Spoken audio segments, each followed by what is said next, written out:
তো hello guys, কেমন আছো তোমরা সব? আশা করি তোমরা সকলে খুব ভালো আছো।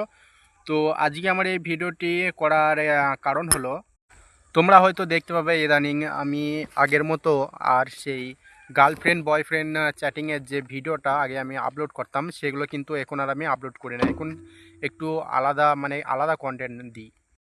তো আজকের এই ভিডিওতে আমি বলবো কেন আমি সেই আগেকার গার্লফ্রেন্ড বয়ফ্রেন্ড রোম্যান্টিক চ্যাটিংয়ের ভিডিওটা আর দিই না, আর কেনই বা আমার ইউটিউব চ্যানেলটা প্রায় একরকম ডেথ হয়ে গেল। আর সাথে এও বলবো যে আমি এবার কি ভিডিও বানাবো সেটাও কিন্তু আজকের এই ভিডিওতে বলে দেব। তো প্রথমে বলি, আমি চ্যাটিংয়ের ভিডিওটা কেন আপলোড করা ছেড়ে দিলাম।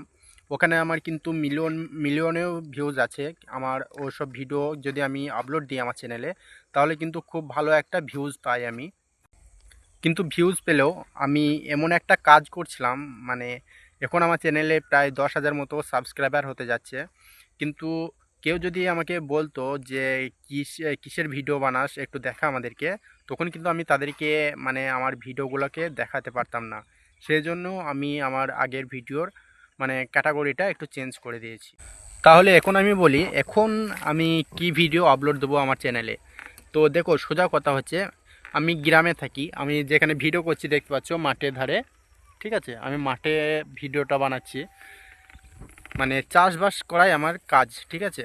তো এখন আমি ভাবছি, আমি সারা দিন সকাল থেকে সন্ধ্যা অবধি একটা ছেলের জীবনে কি কি ঘটে সেই সব নিয়ে একটা ডেলি লাইফের ক্যাটাগরি চুজ করেছি, যেখানে ডেলি লাইফের ইয়েতে ভিডিওগুলো পাবে, ঠিক আছে?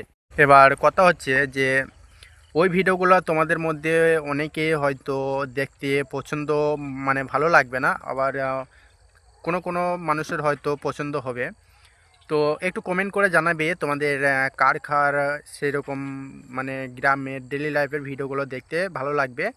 একটু কমেন্টে জানাবে যে হ্যাঁ আমরা দেখতে চাই, বা যারা দেখতে চাও না তারাও লিখে জানাবে যে না, আমরা সে আগের চ্যাটিংয়ের ভিডিওটাই চাই, আমরা কোনো গ্রামের ডেলি লাইফের ভিডিও দেখতে চাই না।